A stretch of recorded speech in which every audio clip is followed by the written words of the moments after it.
Professor Dr. N. Ganesh is working as a senior faculty, Department of Computer Science and Engineering, SRM University, City Campus, Vadapalani, Chennai. He has more than 12 years of undergraduate and postgraduate teaching experience, which includes 5 years of research experience. He has trained many corporate batches on technologies such as mainframes, Application Systems 400, SAP, ABAP. He has published 10 articles in both international and national journals. He has presented several papers in both national and international conferences. He has written 4 books which are prescribed in Anna University affiliated colleges, SRM University and Bharat University. His research interests are software engineering, data mining and cloud computing.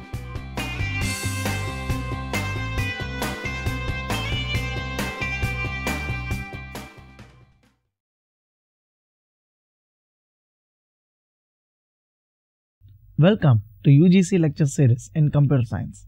We are going to see a series of lectures in the subject operating system. This subject is for the students who are studying in the 5th semester of their BSc degree program. So this is of paper number 8. In today's session, we are going to see few topics from unit 1. So there are several topics in unit 1, out of which in today's session we are going to see the topic on CPU scheduling. So already we have dealt with 2 different lectures on CPU scheduling. So today's session will be the 3rd lecture of the CPU scheduling. So we have already seen in this unit 1, we have already seen lectures on what is a CPU scheduling, what are the basic concepts in CPU scheduling, what do you mean by an IO burst time, what do you mean by a CPU burst time, what is the difference between IO burst and a CPU burst time, and then the different scheduling algorithms. There are 4 different algorithms which we have seen in our earlier sessions. So in today's session, we will be seeing this CPU schedulers and different ways of scheduling the CPU. So as far as the today's contents of this program is concerned, we will be seeing topics on multi-level queue, multi-level feedback queue, multiple processor scheduling, multi-core processor scheduling, and the difference between a multiple process scheduling and the multi-core process scheduling, thread scheduling, p-thread scheduling, which is otherwise called as POSIX thread scheduling, wherein in our previous session we have already seen the topic on POSIX threads. What is a POSIX thread and how it is being used? POSIX thread is, I suppose you might be remembering, the POSIX thread is one that has been used in the Unix operating system. So the Unix operating system, it automatically creates a signal, and you have a signal handling. Supposing if any sort of event happens, so the signal handling intimates it. So this POSIX thread is related to the Unix operating system. So we will be seeing a few topic on, we will be seeing the contents about the how this POSIX p thread has been scheduled, and then we will be seeing one other topic on Windows scheduling. What is a Windows scheduling? How the CPU is scheduling this Windows operating system. So now, what is a multi-level queue? What do you mean by a queue? In our previous session, in our earlier lecture, we gave you a topic on different types of scheduling algorithms. There are 4 different types of scheduling algorithm. One was called as FCFS, which is otherwise called as first come first served algorithm, and the second algorithm was called as a shortest job first, which is also known as SJF algorithm. The third algorithm is called as the priority scheduling algorithm, wherein you do not have any sort of shorthand forms, like as you have said, like the FCFS and SJF. And the fourth scheduling algorithm, we call it as a round robin algorithm, or it is otherwise called as an RR algorithm.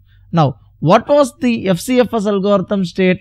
The FCFS algorithm states that whatever, if the process is going to come first, then it will be served first. So it is a first come and first served basis. What is an SJF algorithm state? The SJF algorithm states that the shortest job, that is a process which gets executed at the shortest period of time, will be taken first, and it will get its execution, and then that will be considered as the first process, and the algorithm will be scheduled accordingly. So such a job we call it as the shortest job first algorithm. The third type of scheduling algorithm wherein we saw is the priority scheduling, wherein we need to prioritize certain things and then we need to schedule it. I suppose I gave you an example. You might be remembering an example as supposing if you are going to have a party, a function, and for that function, if a particular chief minister of the state is going to come and the ministers of the state is going to come, and then the MLAs of that particular state is going to come, and then the press media as well, the audience is going to come. To whom you will be giving your priority? Hopefully, definitely, you will be giving the first priority to the chief minister of the state, and then to the ministers of the state, and then the third priority will be given to the MLAs of the state. The fourth priority will be given to the press and media people. The fifth priority will be given to the audience. So, likewise, you are prioritizing certain things.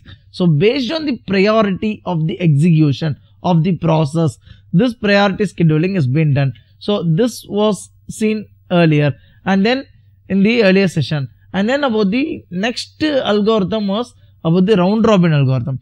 In the round robin algorithm, wherein it works with a time quantum. What do you mean by time quantum? The CPU, it will be allocating one specific time quantum. Say for example, if it is going to allocate somewhere around 4 milliseconds, and if your process 1 takes 24 milliseconds of a burst time, then process 2 takes 3 milliseconds to complete. Process 3 takes 3 milliseconds to complete. Then for 24 milliseconds, the CPU has not allocated a time frame, time quantum, wherein it has allocated only 4 milliseconds. So, for the first 4 milliseconds, the process 1 will get executed. So, the process 1 has been left out with the 20 milliseconds of its time.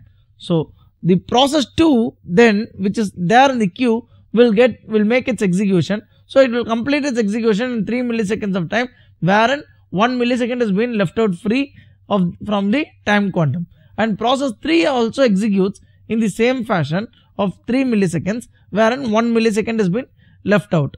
And the remaining time frame, the remaining 20 milliseconds are available in the process P1. So, it comes to the backside of the P3 and then it gets executed. So, for executing 20 milliseconds, since only 4 milliseconds of its time quantum has been allowed, so what has to be done is, the time quantum, the 20 has to be divided into equal parts. So, 20 divided by 4 is 5 different time quantums. In 5 different time quantums, this process P1 will get executed. That is a round robin approach. So, now we will see the round robin approach, and we will see how this round robin approach gets implemented in a multi-level queue system. So, what do you mean by a multi-level queue? From the name implies, what can you infer from this title multi-level queue? This multi-level queue is like there will be a set of processes. Say for example, there are 4 different processes wherein which is waiting for the printer resource, the iWord resource, the printer resource. There are 2 different processes which is waiting for the CPU resource, some sort of computational resource. Then how does it work out? What happens here is, all the 4 processes whichever is waiting for the iWord devices will be put on one particular queue. Whichever is waiting for a printer will be put on one separate queue. Supposing if the processor is waiting for some sort of scanning device or some sort of, if it is going to wait for a projector device, then that scanning device will be put, that is a processor which is waiting for the scanner will be put on a separate queue. Then the process, supposing if there are 2 processors which are waiting for the computational resource, then those computational resource processor will be put on a separate queue. Then what happens here? Everything has been segregated into different queues, and then the processing takes place. But what is the major drawback, or what is the disadvantage of this? You have a very limited main memory. The main memory, I suppose you might be knowing, the memory is being classified into two types. One is a main memory and the other one is a secondary memory. What is a main memory? The main memory is the RAM memory, random access memory, and the secondary memory is the hard disk memory. The main memory is pretty faster, much more faster when compared to the secondary memory. So in this case, you have say for example, you are going to purchase a computer wherein in your computer you have an hard disk size of 500 GB and consider the RAM size you have put it as 2 GB DDR2 RAM. So for the 500 GB of hard disk, which is said to be a secondary memory, your RAM size, your main memory size is only 2 GB.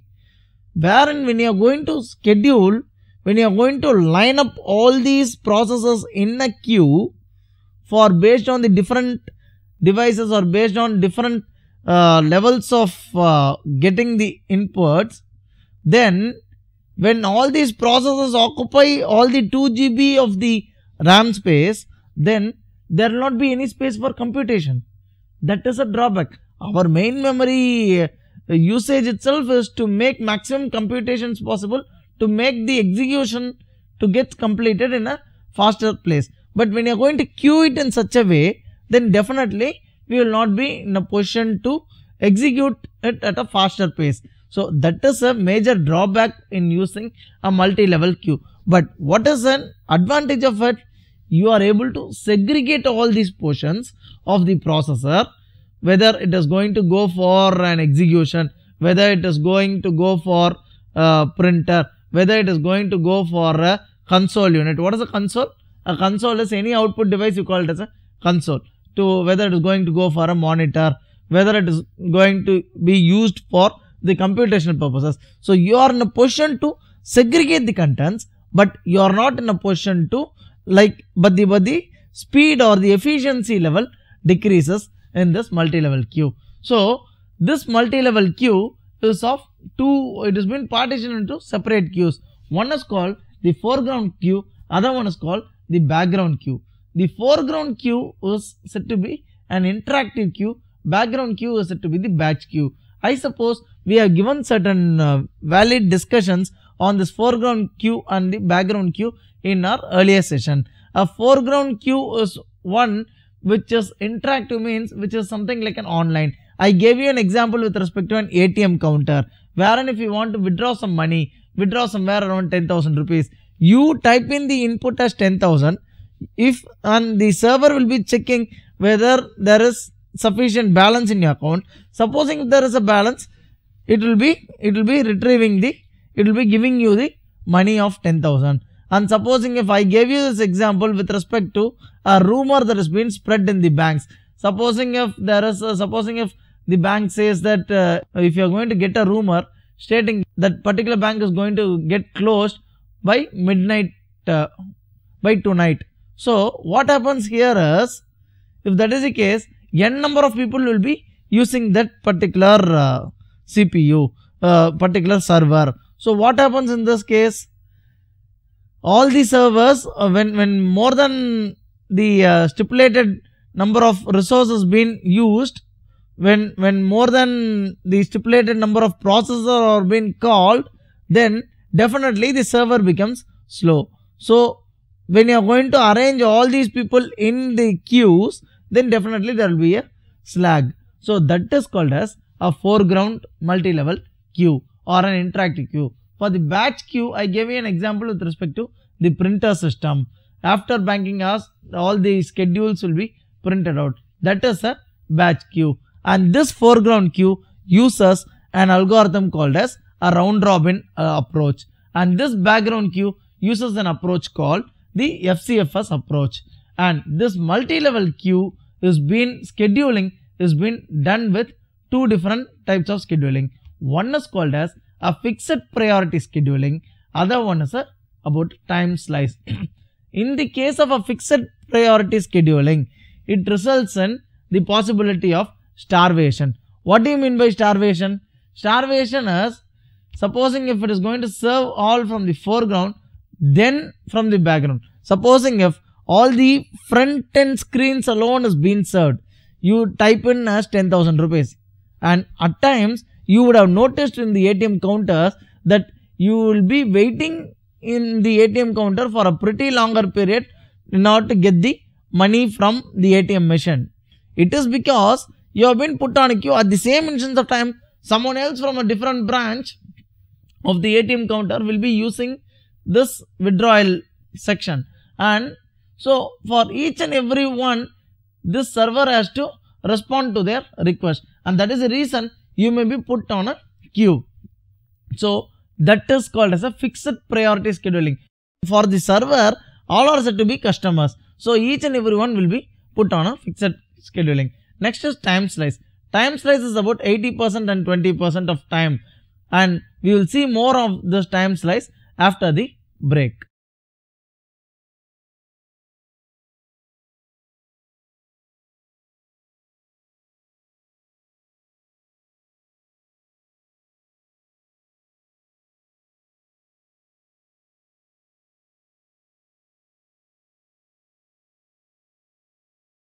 Welcome back after the break.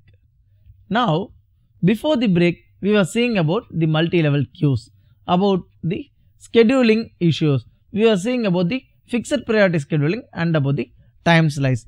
This time slice, what will it be doing? This time slice, each queue gets a certain amount of CPU time which it can schedule among its processors. That is 80% to the foreground and 20% in the background. I said for the foreground approach, you are going to use an RR approach, RR scheduling. RR is round robin. For the background, you are going to use the FCFS. FCFS is the first come first served approach. So here time slice is nothing but certain specific time frame has been allocated to this process. That is called as a time slice. So for each and every process, so if I'm going to first of all how it has been prioritized, first we need to get the input from the user. So we are getting as much of input from the user like 10,000 or 5,000 or 2,000, whatever the input is going to give, we are going to get it out. So what happens actually is, we will not be in a after giving the input of 10,000, 5,000, 2,000, you are given it to the bank. It is the server who has to respond and give the money back.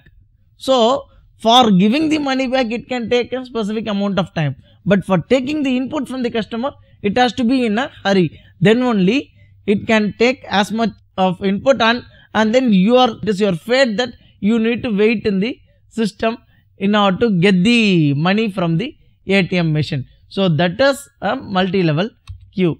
And then let us see a diagrammatic representation of multi-level queue, how it has been prioritized. Here the system process has been given the highest priority, then interactive processes, then interactive editing processes, then comes the batch process, then comes the student process.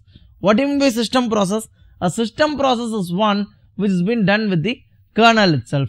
The interactive process is one which has been done in the ATM machine.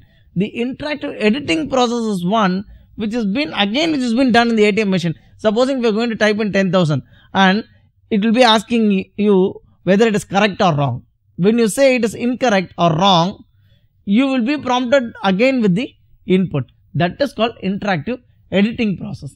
Then you have the batch process, how it gets performed at the background. And then you have a student process, wherein you generate all sort of reports. After printing, you get a mini statement or so, or the statement print will be done. So that is an example of a multi-level queue. Now let us see what is a multi-level feedback queue. In the case of multi-level feedback queue, we have various queue schedulers. It requires the following parameters. One is the number of queues. The second is the scheduling algorithm that is required to perform in each and every queue. I suppose I said that all the process will be allocated, will be lined up, will be queued up with respect to its own request.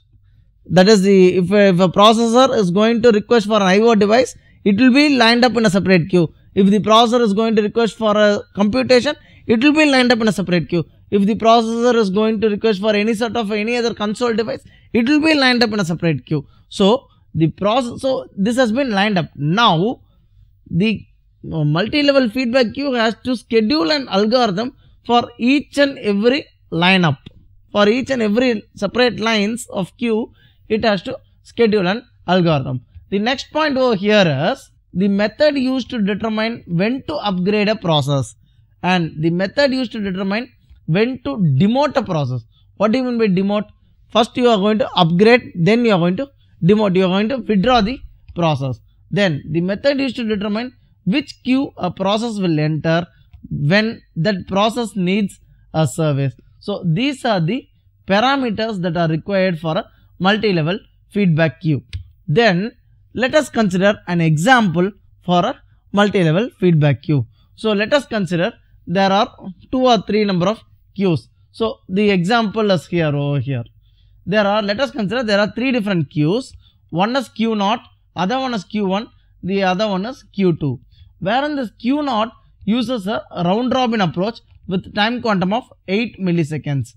That is, Q1 has again the round robin time quantum of 16 milliseconds and Q2 uses this FCFS, first come first served approach. So now we have a new job that enters Q0,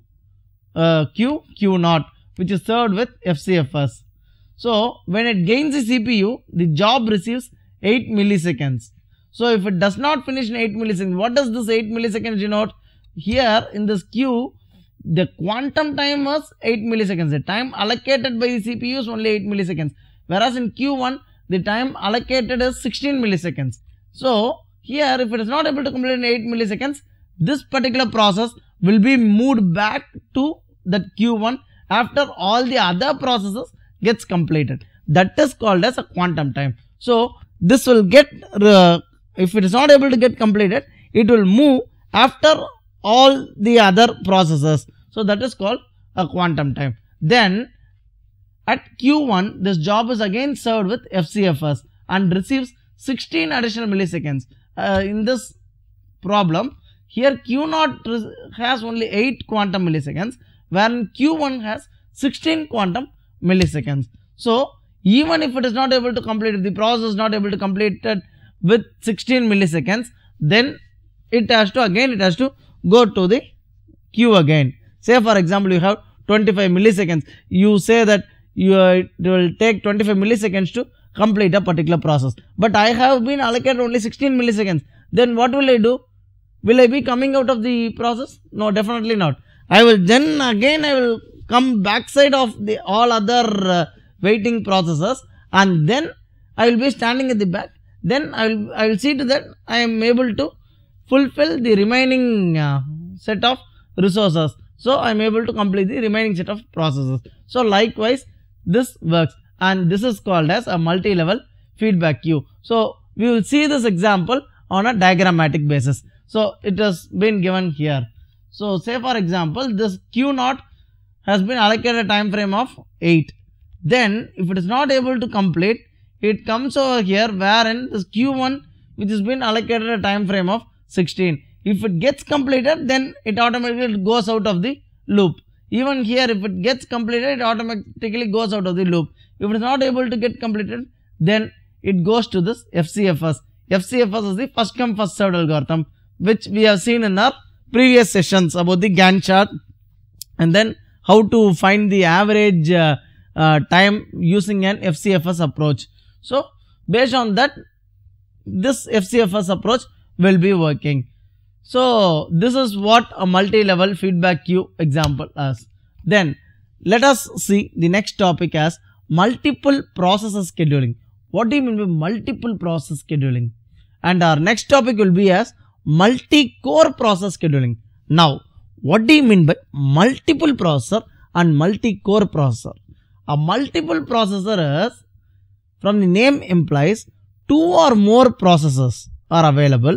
So we are going to schedule an algorithm. We are going to schedule, the CPU is going to schedule for the 2 or more number of processors. So far whatever we have seen is with respect to a single processor. Something like working with Pentium machines, Pentium 1, Pentium 2, Pentium 3, Pentium 4. Those things we have only single processor. Wherein multiple processors is 2 processors. At a simultaneously you have 2 different processors and working with two different processors. So what is the advantage of using two processors? The efficiency time will be more, the impact will be more, the computation speed will be much more faster when compared to using a single processor. Say for example, if you have a task and if there is only one person to complete the entire task, he will consider he is going to take 6 days of time. Supposing if there are two people who are willing to complete the same task, who are equally brilliant enough, then it will take 3 days to complete the same old task. So that is the advantage of using a multiple processor. So this multiple processor, the scheduling will be of two types. One is called as the homogeneous processors and the other one is called as asymmetric multiple processing. A homogeneous processor is a processor that has been kept within a multiple processor. Asymmetric multiple processing is only one processor that can access the system data structure, alleviating the need for data sharing. Now, what is a multi-core process scheduling? Multi-core is, I suppose you might be knowing about you would have experience working with a dual core processor, a core 2 duo processor, a quad core processor. Core 2 duo is wherein you have two processors. So it is multi-core. It is not single, you have two processors. And what is a quad core? You have 4 processors. So working with core 2 duo or quad processor, then it is even more faster when compared to all other processors. So that is called as a multi-core process scheduling. So this multi-core process scheduling is of two types again. So this can be scheduled in two different ways. One is symmetric multiprocessing and the other is the processor affinity. Symmetric multiprocessing is each processor is self-scheduling. All processors has its own private queue of ready processors.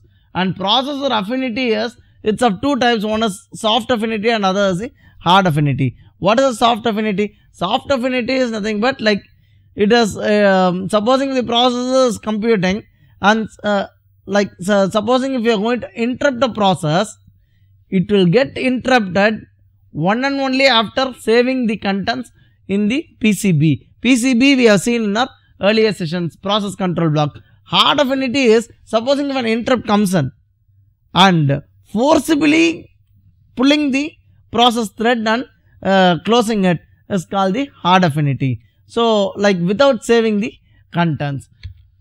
Then next topic is about the thread scheduling. What is a thread scheduling? A thread scheduling is a distinction between a user level scheduling, user level thread and kernel level thread. In our previous session, we have seen about the user level thread and kernel level thread. What is the user level thread? A thread that has been created by the user and which has been managed by the user is called as a user level thread. A kernel level thread is a thread that has been created by the operating system, wherein you will not be given the permission to create a kernel level thread once the operating system has been booted. So you can create as many user level threads as possible. You can delete, you can manipulate, you can manage, but creating a kernel level thread is not possible after booting the operating system. So the managing or mapping between the user level thread and the kernel level thread and scheduling an algorithm, scheduling the CPU for this is called as a thread scheduling.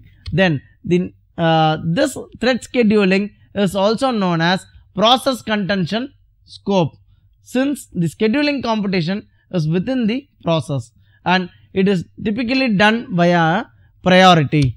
Then the next one is about a pthread scheduling. What is a pthread scheduling? Pthread scheduling is one which is being used with a POSIX thread scheduling. So POSIX thread scheduling is one wherein we use it in our Unix operating system. So we have seen about the POSIX threads and all in our previous session. So we are not giving more explanation on this POSIX thread. So this is one type of scheduling. Then the next type of scheduling is the Windows scheduling. What is a Windows scheduling? How it has been scheduled in the Windows? Windows also uses a priority based preemptive scheduling. The highest priority threads runs as the next level. Then you have a dispatcher. What is a dispatcher?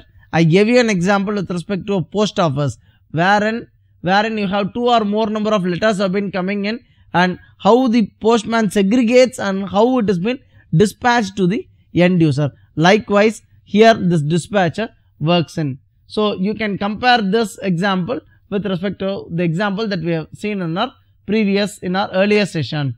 Then this window scheduling, real-time threads can preempt non-real system. It is a 32 level priority scheme, and then this variable class is from 1 to 15 and real-time class is from 16 to 31. So if there is no runnable thread, then it runs an idle thread. So this is about a window scheduling. Then we will see about this Windows priority classes. Here the base priority is said to be normal within the class. If the quantum expires, priority gets lowered but never below the base level. If wait occurs, priority boosted depending on what it was waiting for a particular process. Now let us summarize whatever we have seen in this session. We have learnt about the multi-level feedback queue scheduling. We have seen about the multiple processor scheduling and multi-core processor scheduling. We have seen the difference between a multiple process scheduling and a multi-core process scheduling. And then we have studied about this thread scheduling as well. I gave you a detailed look on this pthread scheduling. We have also studied about the Windows scheduling and how it has been used in this Windows operating system. Now let us see the possible questions that can arise from this session. Question number 1. What is a multi-level queue? What is multiple processor scheduling is? Or what a multiple process scheduling is? What is a multi-core process scheduling? What is thread scheduling? Define pthread scheduling or the POSIX thread scheduling. What is Windows scheduling? So these are the questions that are possible from this session. So with this, we come to an end of this session. So we can see forthcoming in our forthcoming sessions, we can see more topics on operating system. Thank you.